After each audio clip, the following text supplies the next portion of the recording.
આંટીના prayer sessions મેં જ્યારે ચાલુ કર્યા હતા ફર્સ્ટ ટાઈમ, એ દિવસને હું યાદ કરું તો આઈ વોઝ ટોટલી ડિફરન્ટ, એકદમ અલગ હતી. બહુ દુઃખી રહેતી હતી અને ખૂબ મારા પ્રોબ્લેમ્સ હતા. You all know my son, એને સ્પીચનો પ્રોબ્લેમ હતો, એ એક વર્ડ બી નહોતો બોલતો. અને હું આંટીને જ્યારે બી ફોન કરું હું રડતી હોઉં કે આંટી હું શું કરું, બહુ તકલીફમાં છું. એટલે આંટી મને એટલું જ કહે, પ્રિય તું કોઈ ચિંતા ના કર, બધી ચિંતા પ્રભુના હાથમાં આપી દે અને એ જ તને હેલ્પ કરશે. અને બસ એમણે મને એટલું કીધું, તું અમે જે પ્રેયર ગ્રુપમાં છીએ એમાં તું આવ અને અમારી જોડે જોડાય. So when I joined, there are one or two sentences જે મને બહુ જ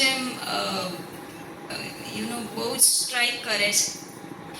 એક છે, આંટી હંમેશા જે બી ક્લાસીસ હોય એમાં કહેતા હતા કે પ્રભુને લોકોએ નકામો પથ્થર ગણી લીધો, કે નકામો પથ્થર છે. જ્યારે મારે બહુ બધા પ્રોબ્લેમ્સ ચાલતા હતા, ખાસ કરીને મને મારા જીયાન માટે બહુ રડવું આવતું હતું, ત્યારે હું આંટીના આ શબ્દો બહુ યાદ કરતી હતી. આંટી હંમેશા એમના જે બી સેશન્સ હોય એમાં આ સેન્ટેન્સ હું ઘણી વાર સાંભળતી હતી કે લોકોએ પ્રભુને નકામો પથ્થર ગણી લીધો અને એમને ક્રુસે ચડાવી દીધા. સો ત્યારે મને એવું થયું, તો આ બધી વસ્તુમાં તો મારા પ્રોબ્લેમ્સ તો ક્યાંય છે જ નહીં. જો પ્રભુને જ, પ્રભુ જેમણે કોઈ પાપ કર્યા જ નથી, એમને ક્રોસ પર ક્રુસિફિક્શન થાય છે, તો then I started thinking other way round. મેં થોડી આઈ બીકેમ કામ, થોડી પેશન્ટ થઈ, પ્રેયરમાં આવી ખાસી. આંટી મને ઘણા બધા વચનો આપ્યા. એના પછી જ્યારે એના પછીના જે સેશન્સ હતા એમાં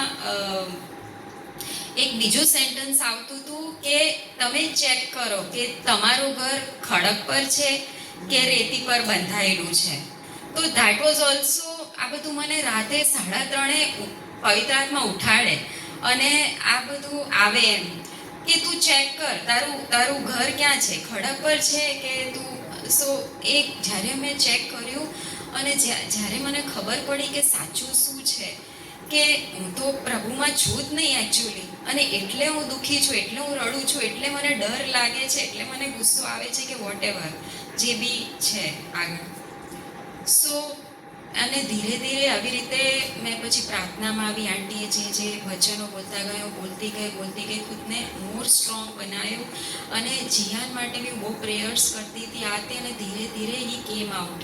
પછી ધીરે ધીરે હી સ્ટાર્ટેડ સેઇંગ વર્ડ્સ અને now he is like quite good.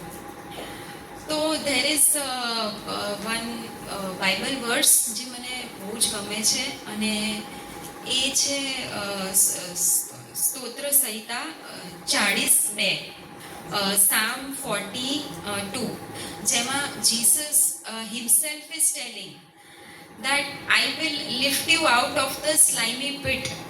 મતલબ કે પ્રભુ ખુદ તમને કીચડવાળી જે જમીન હોય છે એમાંથી તમને બહાર કાઢશે. અને એટલું જ નહીં, એ ખાલી તમને એ જમીનમાંથી, મતલબ કે તમારા દુઃખોમાંથી, તમારા ડિફિકલ્ટીઝમાંથી, તમારા પ્રોબ્લેમ્સમાંથી ખાલી તમને બહાર નહીં કાઢે, but he will also give you a firm foundation. મતલબ કે એક એવી સ્થાયી, એક સ્થિર જમીન પણ આપશે કે જેમાં તમારો સેલ્ફ કોન્ફિડન્સ, તમે સ્ટ્રોંગ બનશો, તમને કોઈ ડર નહીં લાગે, તમને કોઈ ગુસ્સો નહીં આવે, અને તમે શાંતિથી તમારા બધા કામ કરી શકશો. એ એવું એક ફાઉન્ડેશન બી તમને આપશે.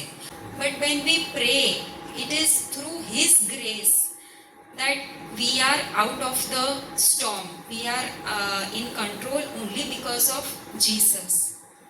So thank you so much, and I thank Jesus કે મારો જીયાન આજે જે છે, જે ફર્સ્ટ ડે હતો આંટીના પ્રેયર સેશનમાં, એ બેસતો નહોતો, એ મને બહુ હેરાન કરતો હતો, મને ધ્યાન નહોતો દેતો, મતલબ એને બી એમ થતું હતું કે હું ક્યાં આવી ગયો. But today somehow, even when I am seeing the videos of auntie ને, એ બાજુમાં બેસીને એ જોવે છે કે મારી મમ્મી વિડીયો પ્રેઝ